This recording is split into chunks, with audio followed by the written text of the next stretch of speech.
क्या हुआ था जब एक कुत्ते को अकेले स्पेस में भेज दिया गया था? और क्या आपको पता है कि मार्स का जो सबसे बड़ा चोटी है वहां पे आप जाओगे तो आप लिटरली स्पेस को देख पाओगे। वो इतना ऊंचा है as compare to the land. ऐसे नॉन स्टॉप अमेजिंग फैक्ट्स आज आप जानने वाले हो। फैक्ट नंबर 10, इस फैक्ट को सुनो और ये फैक्ट जब कंप्लीट होगा तो आप एंड में कहोगे क्या है यार। एक प्लैनेटरी सिस्टम है जो कि यहाँ से 40 लाइट ईयर्स दूर है। 40 लाइट ईयर जो कि कंपैरेटिवली बहुत क्लोज है। ट्रैपिस्ट 1 इस सिस्टम का नाम दिया गया है क्योंकि वहां पे एक तारा मौजूद है 40 लाइट ईयर दूर, और उस तारे को 3 अर्थ लाइक प्लैनेट्स ऑर्बिट करते हैं जो कि बिल्कुल धरती की तरह होने का चांस है उसका। ट्रैपिस्ट 1G, ट्रैपिस्ट 1E और ट्रैपिस्ट 1F ये सारे वहां के तारे के उसी पोजीशन पे मौजूद है जहां पे लाइफ सस्टेन जस्ट कर सकता है, और वहां पे लिक्विड वाटर भी हो सकता है। लेकिन वो हमारे धरती से भी पुराना सिस्टम है, पहले से एग्जिस्ट कर रहा है वहां। तो इस बात से ये पता लगाया गया है कि वहां पे मोस्ट प्रोबेबली हो सकता है कि कोई सिविलाइजेशन हो ऑलरेडी, और उनके पास भी वैसी ही टेक्नोलॉजी हो जो कि हमारे पास है। उनके पास भी टेलीस्कोप्स हो और बहुत ज्यादा पावरफुल टेलीस्कोप्स हो। मे बी वो ऐसा टेलीस्कोप निकाल दिए होंगे जिससे वो धरती को लिटरली देख पाते होंगे लाइव। और हमारा जेम्स वेब टेलीस्कोप भी इसको घंटों ऑब्जर्व करता है डेली बेसिस पे। बट अमेजिंग बात ये है, ये सुनो ध्यान से, आप पागल हो जाओगे। जब आप ये वीडियो देख रहे हो मेरा, तब इसी टाइम अभी 2022 में ही अगर वहां का कोई टेलीस्कोप धरती को देख रहा होगा, हमें मान लो बहुत ही ज्यादा पावरफुल टेलीस्कोप है, तो वो जूम करके पूरे धरती को देख पा रहा होगा कि हम लोग कितना इवॉल्व कर गए हैं और ये सब देख पा रहे होंगे। आपके घर को भी वो जूम करके देख सकता है, मतलब थियोरेटिकली स्पीकिंग। लेकिन और आगे सुनो, क्या है कि ये बात नहीं है, बात इससे भी क्रेजी है। वो जब अभी हमारे धरती को देखेगा ना, तो आपके पापा, आप जो वीडियो देख रहे हो, आपके पापा जब जवान थे आज से 40 साल पहले, उस टाइम का सीन उनको अभी दिखेगा। वो अभी अगर टेलीस्कोप लगा के धरती को देखेंगे तो आपके पापा और आपके मम्मी के यंगर वर्जन को वो देख पाएंगे। दिल्ली मुंबई जैसा अभी है वैसा नहीं, पास्ट में चलते 40 साल पहले उस टाइम के सीन को अभी वो लाइव देख पाएंगे। तो वो लोग अभी देख रहे हैं हमारे धरती को, बट वो 1970s और 80s में कैसे देख पाएंगे? आखिर ये कैसे संभव है? वो 1970s को कैसे एक्सपीरियंस करेंगे अभी अगर देखेंगे? तो उसका आंसर यही है कि वो यहाँ से 40 लाइट ईयर्स दूर मौजूद है, तो यहाँ का लाइट पहुंचने में अभी 40 साल लगेगा। इसका मतलब 2022 को वो लोग +40 कर दो, 2062 जब होगा 2062, तब जाके उनको अभी का सीन दिख रहा होगा। मतलब अगर उन लोग के पास ऐसा कुछ टेक्नोलॉजी है कि वो मेरे को देख पा रहे हैं वीडियो बनाते हुए, तो 2062 में जब मैं बुढ़ा हो चुका हूँगा, तब वो देख पाएंगे कि हाँ फैक्टेक्स 2022 में वीडियो रिकॉर्ड कर पा रहा है। और अभी देखेंगे तो मेरे घर, मेरा स्टूडियो ये जहां है, इस जगह पहले में भी जंगल हो सकता है, वही देख पाएंगे अगर अभी वो लोग देखे तो। यूनिवर्स बहुत गजब है ना। फैक्ट नंबर 9, एक प्लैनेट है ग्लीसेस 667c नाम का, और वो सिर्फ और सिर्फ 22.18 लाइट ईयर दूर है, और उसका टेम्परेचर भी यही माना जाता है कि 5-10 डिग्री सेल्सियस इसी रेंज में होता है, जो कि हैबिटेबल हो सकता है। लेकिन सबसे अमेजिंग बात है, एक यूनिक बात है इस ग्रह के बारे में कि ये 3 तारे को एक साथ ऑर्बिट करता है। जी हाँ, जैसा कि आप मेरे बगल में देख सकते हो, इस प्लेनेट पे अगर आप खड़े हो गए तब आपको दिन के समय 3 सूरज आसमान में दिखेंगे। एक बड़ा दिखेगा जो कि सामने मौजूद है, बाकी 2 छोटे दिखेंगे। फैक्ट नंबर 8, ब्लैक होल में अगर किसी इंसान को फेंक दिया जाए तो उसका दिमाग क्या एक्सपीरियंस करेगा? इसका सबसे बड़ा थ्योरी यह है कि अगर आपको ब्लैक होल में फेंक दिया जाए तो वहां पे अंदर तो टाइम एग्जिस्ट करता नहीं है, टाइम रुका हुआ होता है। तो आप मोस्ट प्रोबेबली जब तक वो 10-20 बिलियन साल तक वो ब्लैक होल इवापोरेट नहीं हो जाता, मतलब ब्लैक होल का भी लाइफ खत्म होता है इवापोरेशन से, तो जब तक वो खत्म नहीं हो जाता तब तक आप वहां पे ट्रैप्ड रहोगे। ऑलमोस्ट इटर्निटी के लिए आप ब्लैक होल में ट्रैप रह जाओगे। ये सबसे एक्सेप्टेड थ्योरी है, लेकिन क्या होगा ये जानने के लिए तो आपको जाना होगा। भेजूं? बिल्कुल नहीं।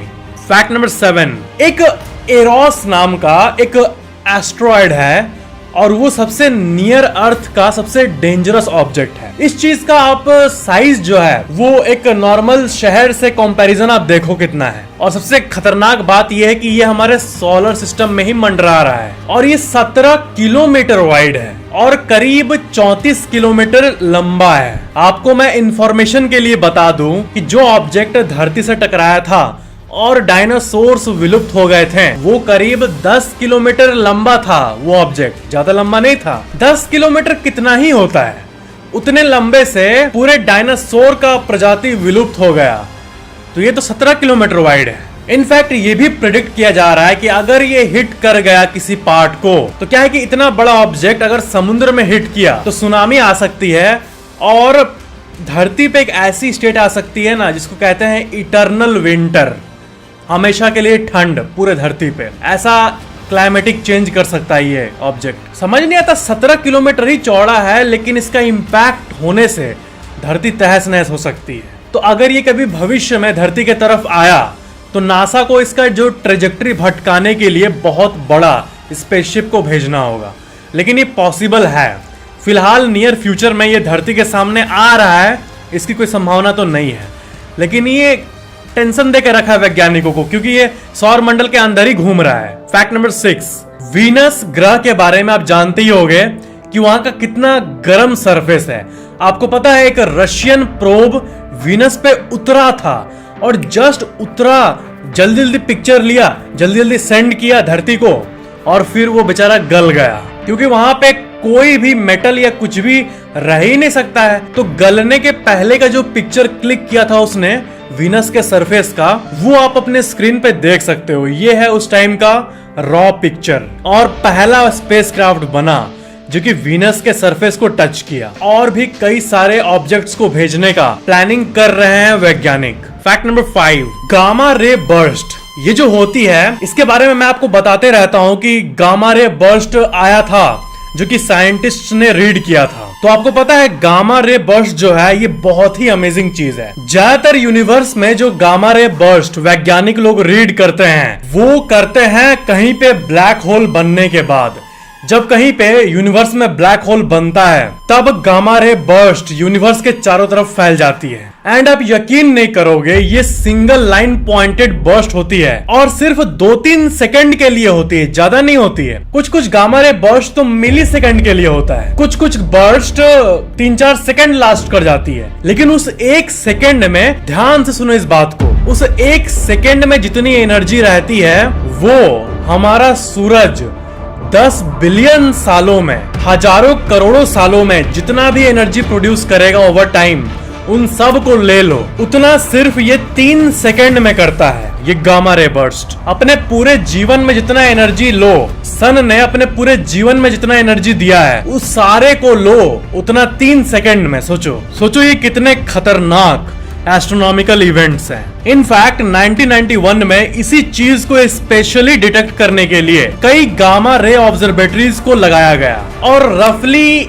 1 गामा रे बर्स्ट को डेली डिटेक्ट करती है हमारी वो ऑब्जर्वेटरी, और वो हर तरफ से आती है। मतलब सोचो कि ब्लैक होल का फॉर्मेशन कितना कॉमन है। ये ब्लैक होल के फॉर्मेशन में भी निकलता है, जब कोई तारा फटता है सुपरनोवा तब भी निकलता है, और जब 2 तारे कोलाइड करते हैं तब भी निकलता है, और जब 2 ब्लैक होल्स कोलाइड करते हैं तब भी निकलता है।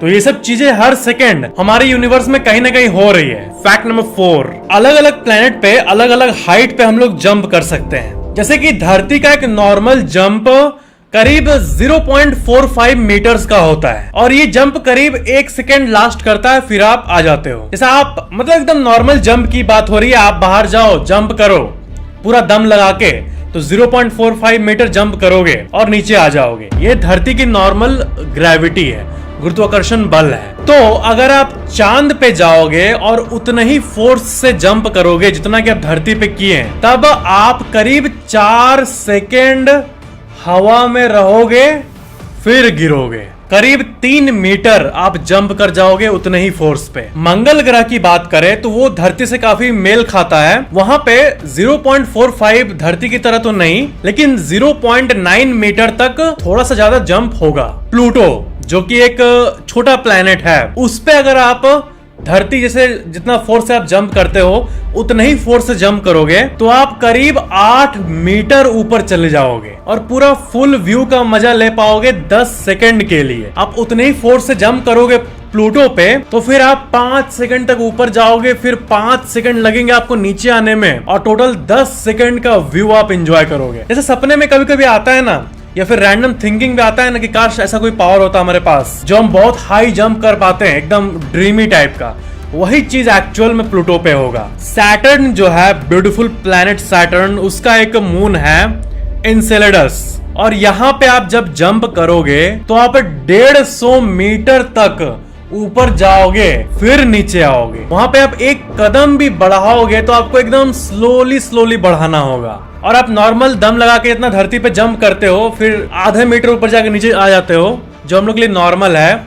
उतने ही फोर्स पे वहां करोगे तो आप 60 सेकंड के लिए ऊपर ही रहोगे। और एक फैक्ट जो कि मैंने आपको पहले ही बताया है, वो कॉमेट 67P। कॉमेट 67P ऐसा कॉमेट है कि वहां आप जंप करोगे और इसकी ग्रेविटी तो कुछ ज्यादा ही अजब है। इसका एस्केप वेलोसिटी इतना कम है कि आप नॉर्मल दम लगा के जंप करोगे तो कॉमेट को छोड़ के स्पेस में चले जाओगे हमेशा के लिए। इसका ग्रेविटी इतना कम है कि इंसान का मसल फोर्स से भी कम वीक है, आप बोल सकते हो। फैक्ट नंबर 3, जो ये जेम्स वेब स्पेस टेलीस्कोप जो कि लॉन्च हुआ था, वो हमारे सबसे बड़े साइंटिफिक ब्रेक थ्रूज में से एक है। लेकिन कुछ महीने पहले ये खबर आई थी कि जेम्स वेब टेलीस्कोप को एक एस्ट्रोनॉमिकल ऑब्जेक्ट, कोई मीटियोर, एस्ट्रॉयड वगैरह हिट कर दिया था और उससे उसका एक मिरर डैमेज हो गया था, परमानेंटली डैमेज हो गया है। जेम्स वेब टेलीस्कोप में गोल्डन मिरर्स लगा हुआ है, बहुत सारा लगा हुआ है, उसमें से एक पे हिट करके उसको डैमेज कर दिया। लेकिन वैज्ञानिकों ने ये कहा है कि देखो, हिट किया, इससे हमें उतना कोई चौंकने का जरूरत नहीं पड़ा,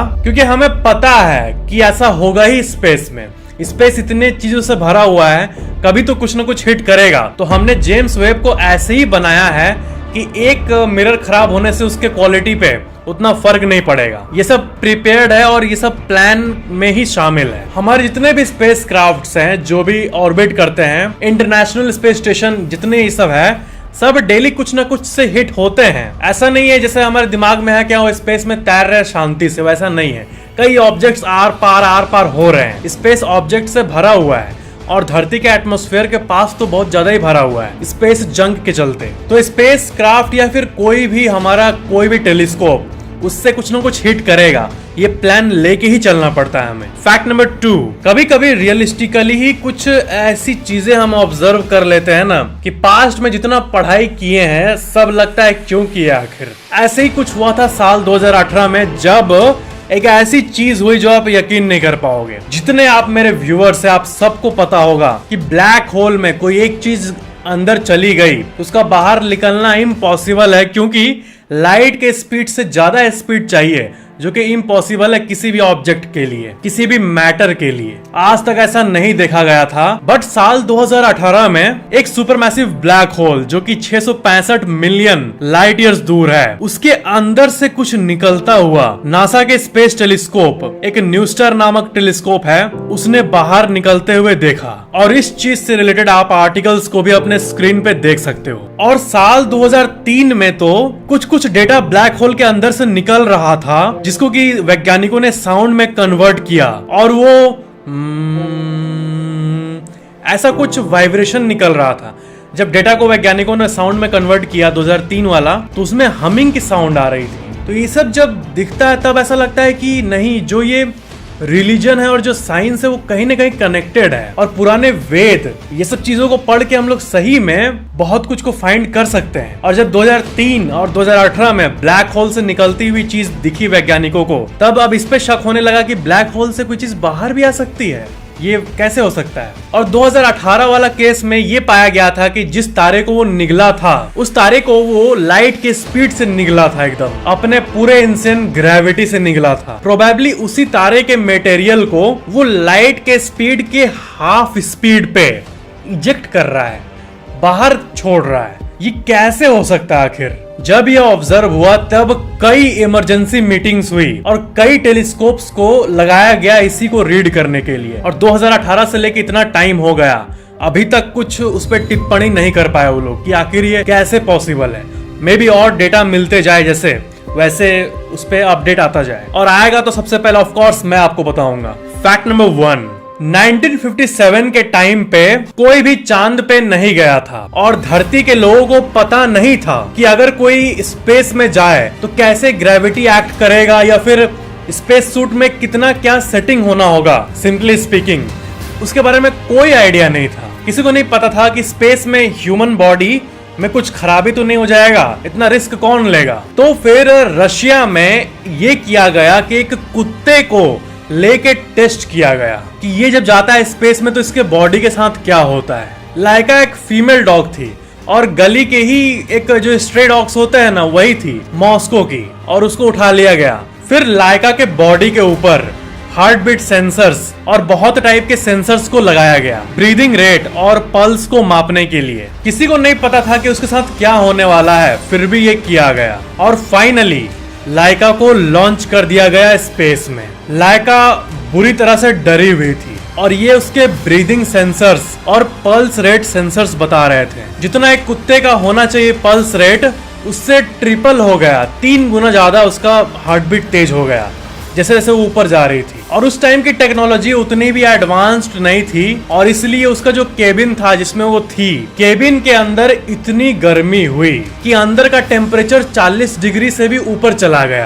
करीब 7 घंटे बाद एक कुत्ता 40 डिग्री से ज्यादा लगातार, और वो भी स्पेस के अजीब ग्रेविटी में, उसका बॉडी नहीं सह पाया और अचानक से पल्स ऑफ हो गया, उसका हार्ट बीट रुक गया, वो केबिन पूरी तरह से ओवरहीट हो गया था। तो लाइका वर्ल्ड की पहली स्पेस डॉग थी जो कि स्पेस में ही अपना दम तोड़ दी और उसका बॉडी वहीं पे गल गया ओवरहीट के चलते। लाइका की स्टोरी सैड है बट उसके बाद टेक्नोलॉजिकल एडवांसमेंट्स हुए हैं और पहला डॉग का पेयर जो कि स्पेस में जाके सेफली वापस भी आ गया वो था बेल्का और स्ट्रेलका। ये पहले डॉग थे जो कि स्पेस से रिटर्न किए थे सेफली। 1960 की बात है ये। और एनिमल इन स्पेस की कहानी बहुत चौड़ी है। पास्ट में monkey, apes, dogs, cats, tortoise, mouse, rats, rabbit, fish, frog, spider, बहुतों को ले जाया गया है स्पेस में। तो ये थे आज के अमेजिंग फैक्ट्स। मिलते हैं नेक्स्ट वीडियो में और धमाकेदार फैक्ट्स के साथ। वीडियो को लाइक जरूर करना और नीचे कमेंट जरूर करना, और अगर आपने अभी तक इस चैनल को सब्सक्राइब करके बेल आइकन ऑन नहीं किया तो ऑन जरूर कर लेना। Thank you so much for watching this video.